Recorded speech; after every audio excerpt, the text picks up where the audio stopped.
Let me present to you Hugo Echeverria. He's a lawyer, a doctor of laws from the Pontificia Universidad Católica de Quito, Ecuador. He's also a master of laws from McGill University in Montreal, Canada. Hugo has been practicing environmental law since 2001 with a focus on international law and biodiversity conservation, including marine protected areas and marine protected species. Hugo teaches environmental law in Ecuador at both undergraduate and graduate level. Hugo, welcome. We give you now the floor to present the judgment and the main points. Thank you, Jenny. Thank you very much to you and your organization, your team, your staff, for organizing this conversation today. Indeed, on the very first case regarding the expansion of the rights of nature into ocean matters. Before I begin, I would like to welcome everybody who is joining us. This webinar is being recorded as well, but I see several people joining us from different parts of the world, including from the Galapagos Islands itself. So yes, this is a case about expanding the concept of the rights of nature, which in Ecuador has focused on issues regarding the Amazon, regarding rivers, regarding mountains, regarding forests. But we really have, to date, have not have any case regarding the rights of nature in what I like to call a blue perspective in the ocean, or more technically speaking, in coastal and marine ecosystems. So this is the first idea I want to share with you, is the relevance of this case and the verdict that we are going to comment. The relevance by expanding the rights of nature to the ocean. Okay, so let me share a presentation to facilitate the narrative of the case.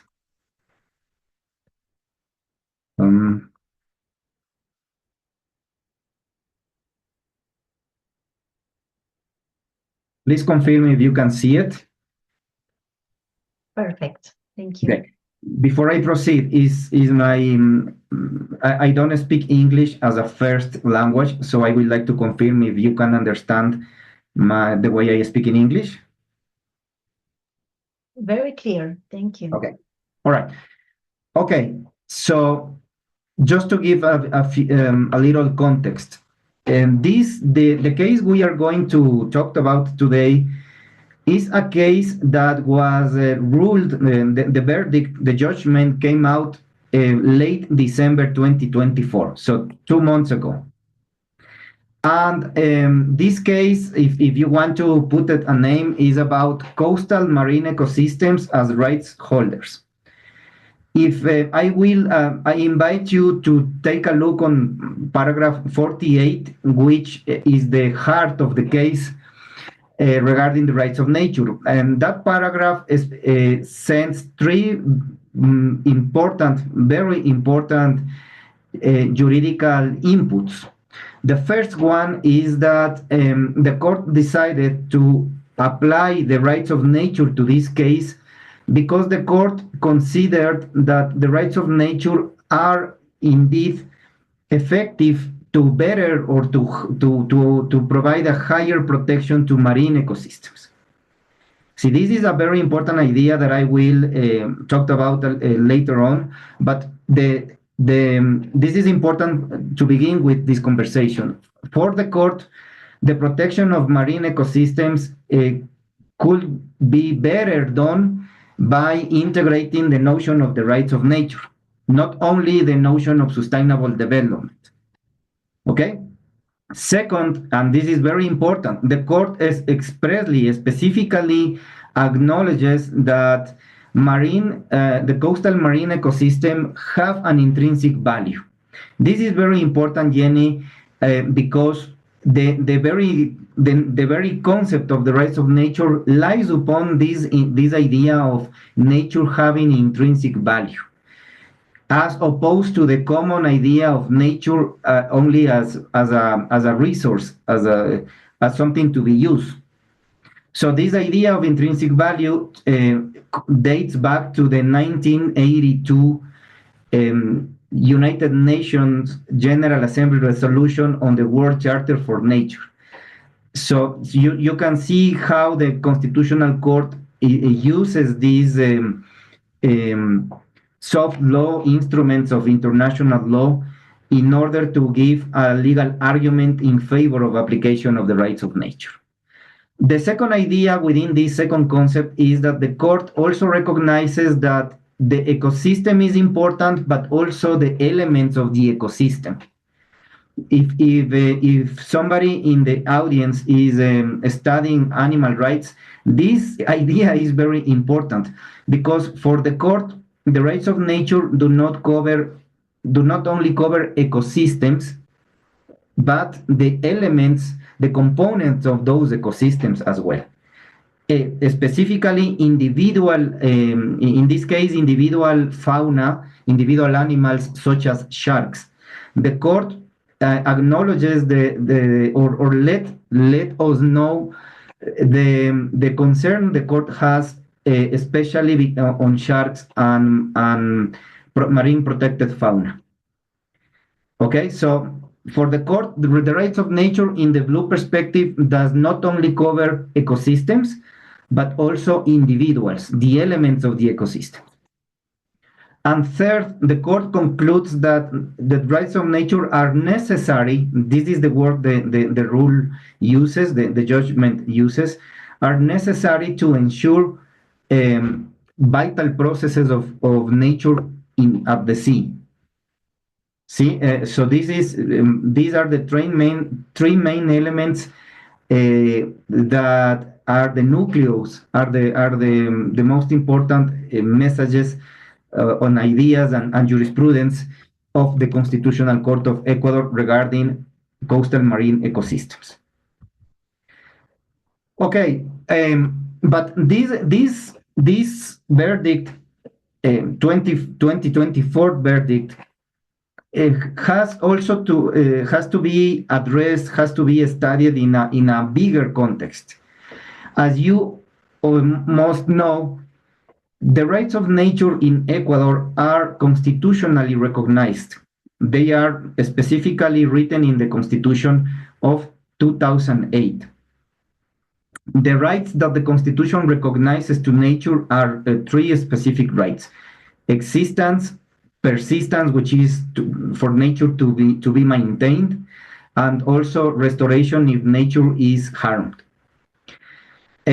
This provision, this constitutional recognition, has been put into practice ever since by several means, but the one that I would like to refer now is litigation.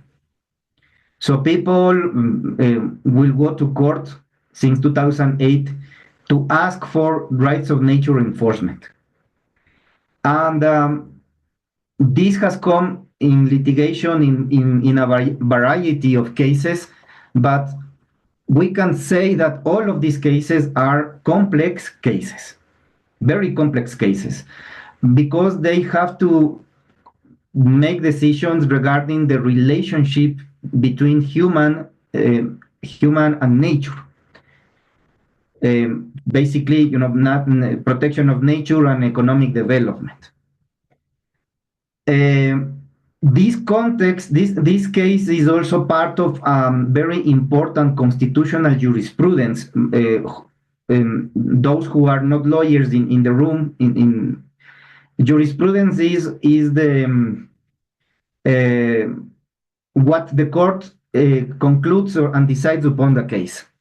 So we have had very important constitutional jurisprudence, specifically since 2015, that have literally given the constitutional content of the rights of nature, meaning what what are the rights of nature, and how are they different from other constitutional rights, and how does these new rights relate or coexist with other constitutional rights, namely human rights. So at the level of the Constitutional Court, this is the case that we are commenting is the very first verdict specifically addressing a blue perspective of the rights of nature. Now, this is very important. I would like to insist in this idea. We have had at least a dozen, 12 judgments of the Constitutional Court of Ecuador, like the Supreme Court in Canada, specifically addressing the rights of nature. Okay? But this is the very first specifically addressing the rights of nature in a blue perspective. And this case is about the please follow me on this, because this is a little bit complicated. This has to deal with Ecuadorian law. The case we are about to comment is about a petition for the Constitutional Court of Ecuador to analyze the fisheries law, the Ecuadorian fisheries law, specifically the provision specifically addressing zoning, fisheries zoning. Are you familiar with this concept of zoning?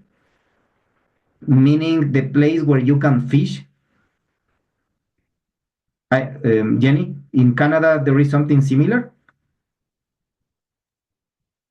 I'm not specialized in that part of the law, but maybe we have a lot of fishery law that are like restraining some rights to fishermen to do. For example, the La Morue, we cannot fish that in the St. Lawrence anymore because it's protecting the fish.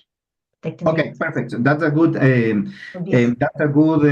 example, because that's basically the same logic that we follow in Ecuador, and this is exactly what was challenged at the Constitutional Court. Fisheries are very important for the economy in Ecuador. Okay, Ecuador has borders with the Pacific Ocean, and of course it has the world famous Galapagos Islands. Our territory is 5 times bigger at sea than at land. So you can see the importance of protecting the sea and the species that inhabit the sea.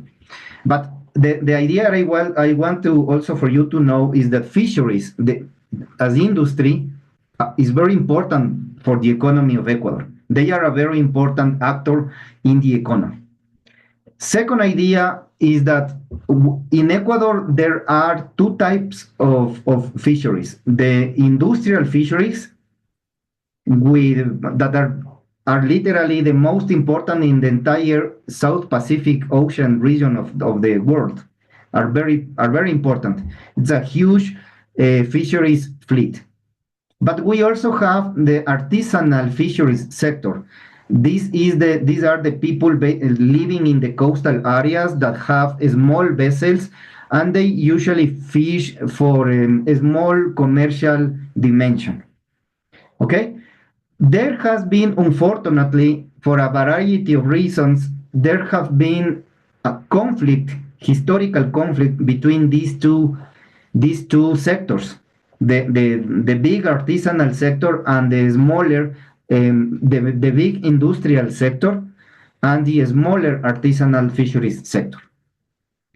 And in order to put an end to this conflict, the 2020 fisheries law set this 8-mile zone exclusive for artisanal fisheries. Only artisanal fisheries could take place within this 8-mile zone, counting from the coast of Ecuador. The problem is that the industrial fisheries sector, not all, but part of that sector, were not happy with this legal provision, and they decided to challenge it to ask the court to expel this provision out of the legal system, claiming violation of their constitutional rights, namely violation of the right to their own economic development. So you see, this is a complicated case because it's a petition coming from a very important actor for the economy of the country. The court ruled in this case that zoning is not unconstitutional because it does not violate the constitutional rights of anybody. And in order to reach to this conclusion, the court applied a very important tool that is called the test of proportionality. And here is when the case comes really interesting for the rights of nature. The test of proportionality, those who are lawyers might be familiar with this idea. It's a complicated method, but basically it aims to rule as fair as possible cases regarding the collision of constitutional rights. So if you have two constitutional rights colliding, the court has to rule in a way that it does not greatly damage neither constitutional right. However, one of those rights in collision has to prevail. Okay? So this is a complicated task for any court or for any judge. So the court ruled in favor of the rights of nature in this specific case. Why did the court ruled in favor of the rights of nature? The court provided these following arguments.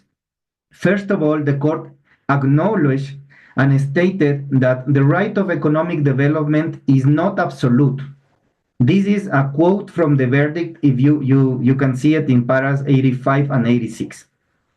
The right of economic development is not absolute. No constitutional right is absolute. But this specific constitutional right might be limited or regulated, the court said. But here is an interesting message from the court. Check the language the court uses. The court says that this right might be limited or regulated to prevent abuse of the rights of nature. You see the word that the court uses is very strong. So to prevent abuses of the rights of nature. So this is interesting. The second idea that the courts provide in this test of proportionality is that the court says that yes, industrial fisheries cannot take place in this 8-mile zone. Indeed, is a restriction of the right. But such restriction is not unconstitutional because the fisheries, the industrial fishermen may still fish elsewhere outside the 8-mile zone. So it's not like the court is prohibiting that activity. The court is only restricting industrial fisheries in the 8-mile zone, but outside the zone they can do their fisheries without a problem. Okay, so the para 115 is also very important. The notion of restriction does not mean violation of any constitutional right. And finally, the court said that restriction is of low impact. Yes, they acknowledge there is a restriction, but such restriction is of low impact to economic development, whereas it is of high impact for the rights of nature. This is impressive because I please bear in mind that fisheries in Ecuador are very important driver of the economy.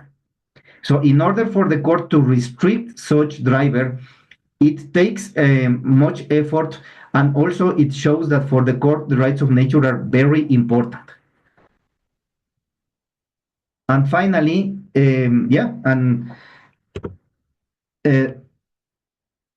so the court said, let me get out, So, taking these elements into consideration, the court concluded that the provision of the fisheries law regarding zoning is by all means in accordance with the Constitution, and therefore it is to be kept in the Constitution of in the law of Ecuador.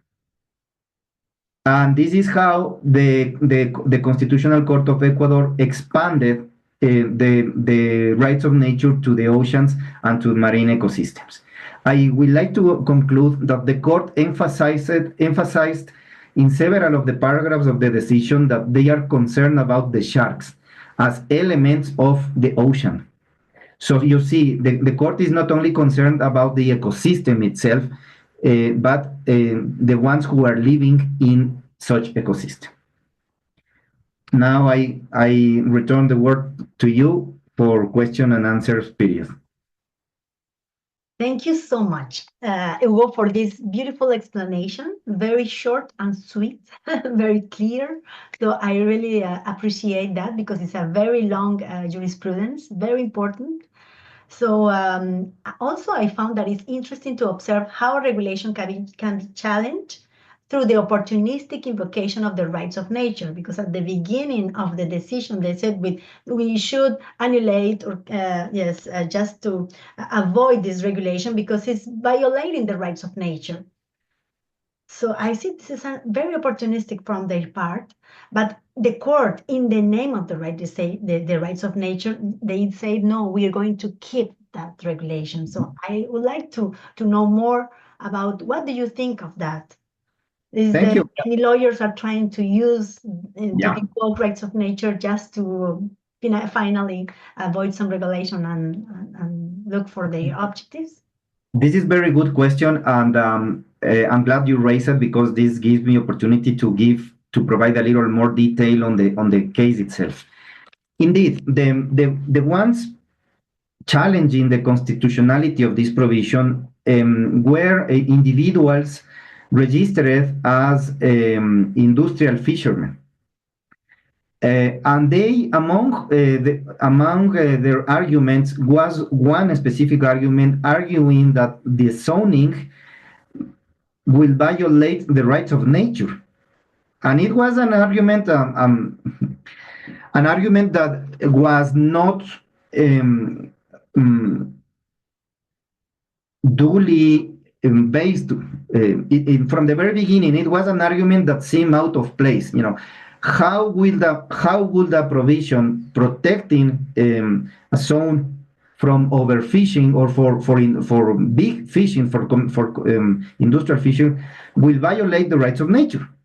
So, but nevertheless, they argued that they reasoned in that way. The court realized that that was not coherent, and replied back saying that's not an acceptable argument. I would speculate that might be one of the reasons why the court decided to choose this strong word of abuse of the rights of nature, in order to send a message to all the people out there that you have to be serious when raising an argument on violations of the rights of nature. Fantastic. Thank you so much, Hugo.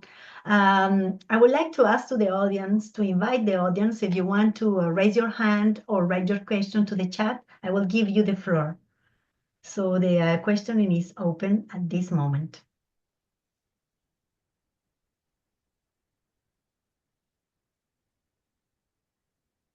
Okay, well, we have some questions. We have Jeremy Gilbert. So I ask you to unmute, Jeremy. Go ahead. Hello. Thanks, Hugo, for that.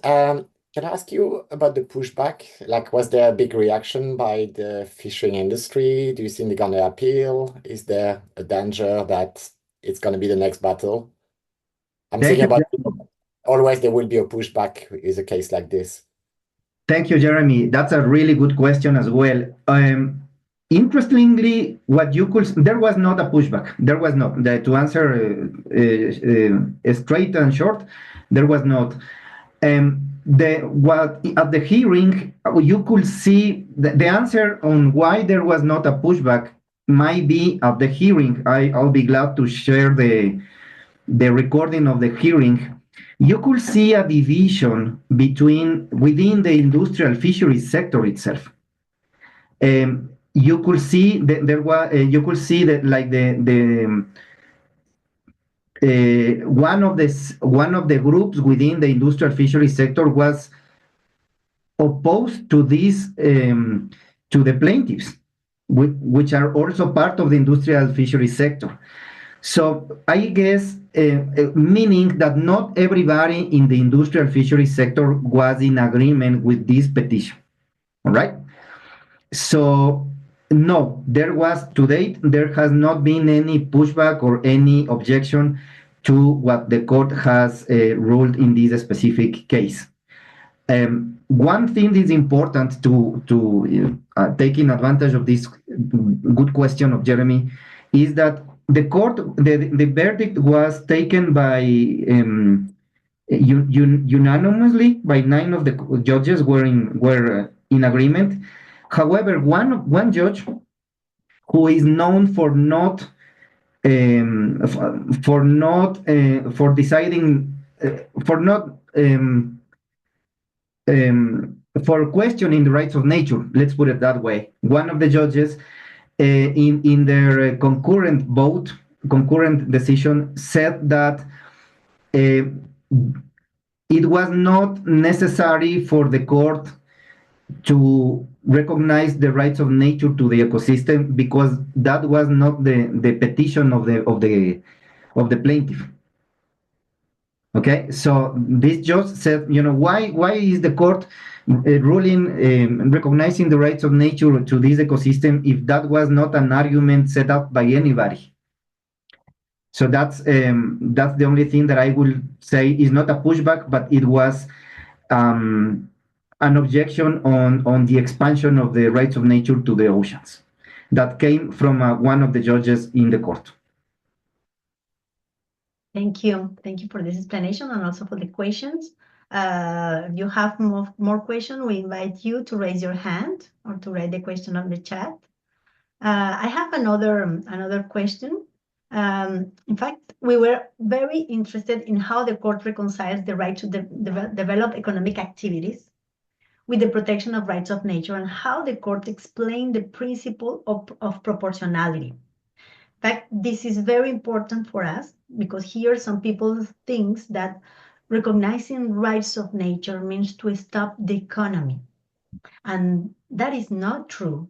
Of course, we should be more responsible about ecosystems and other species. So could you tell us more about this principle?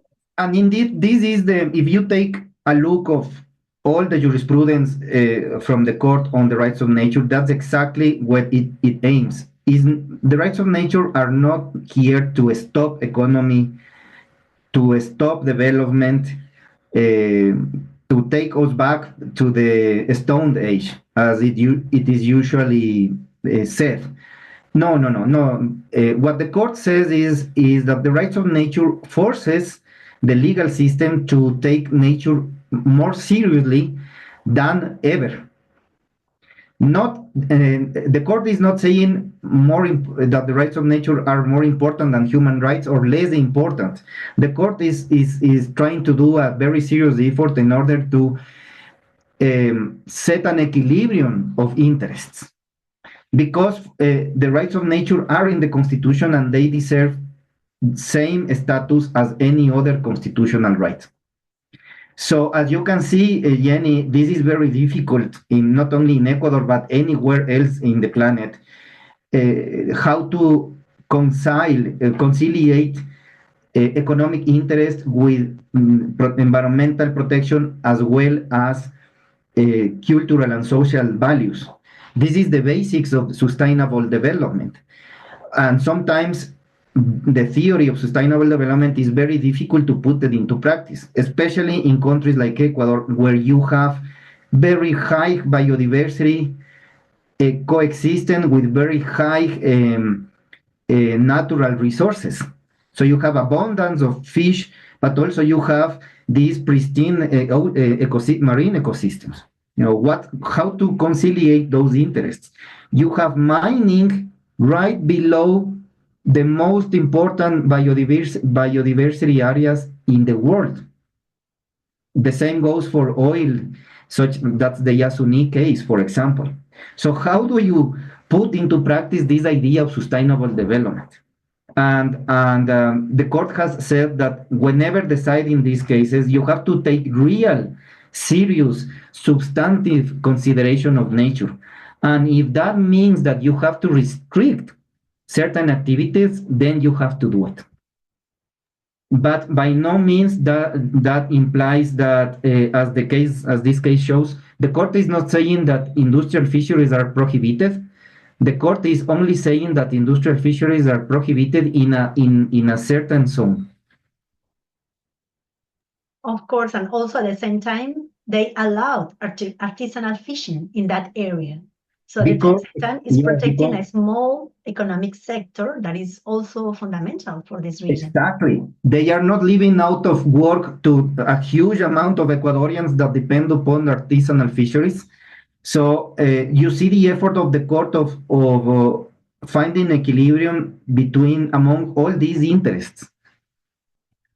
So that's and this is why I like this decision, because the court is literally saying, in order to achieve justice for all these interests, I will use the rights of nature as argument.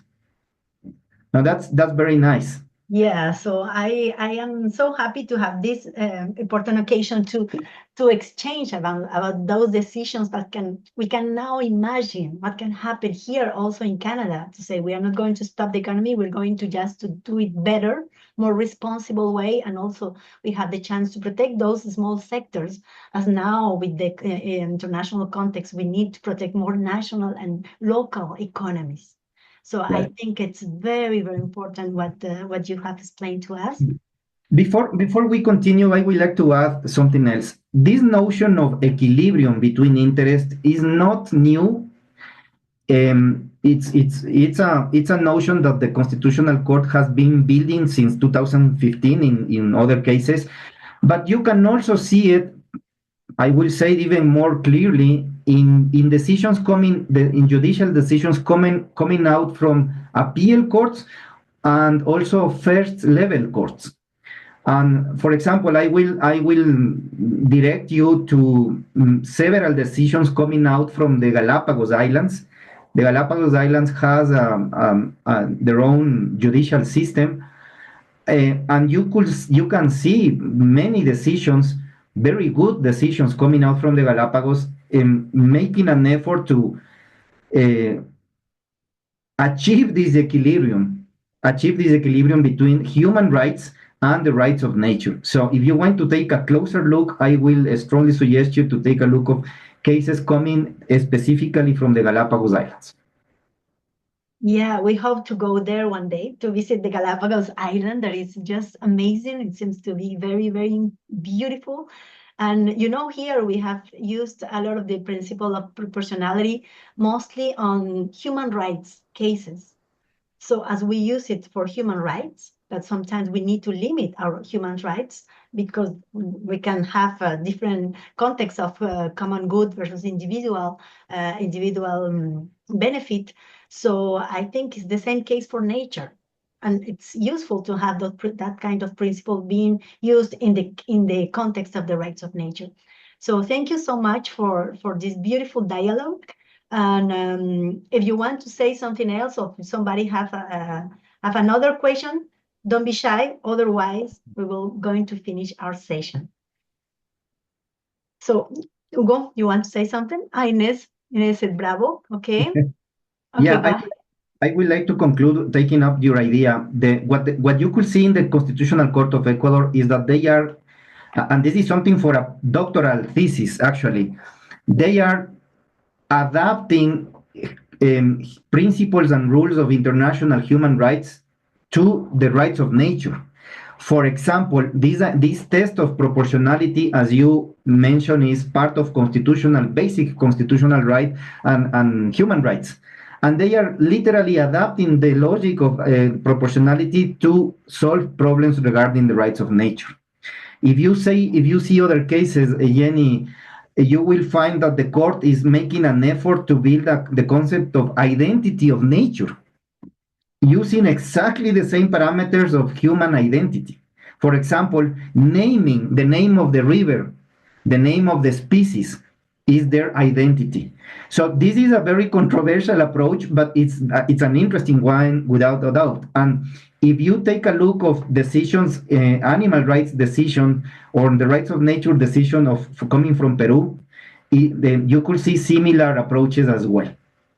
So something is coming up really interestingly, and let's hope we can meet again to keep talking about this.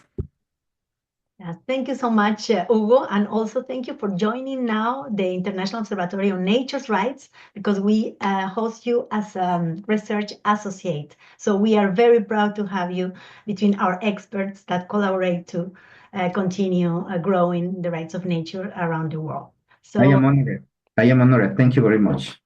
thank you again, and thank you to the attendance, to the audience, and we will post this video in our website and also in our networks, so you can share it widely. So thank you again. A special thanks to Hugo for his beautiful participation on this very instructive webinar, and have a good day, all of you. Thank you. Have a good day. Hasta luego. Gracias.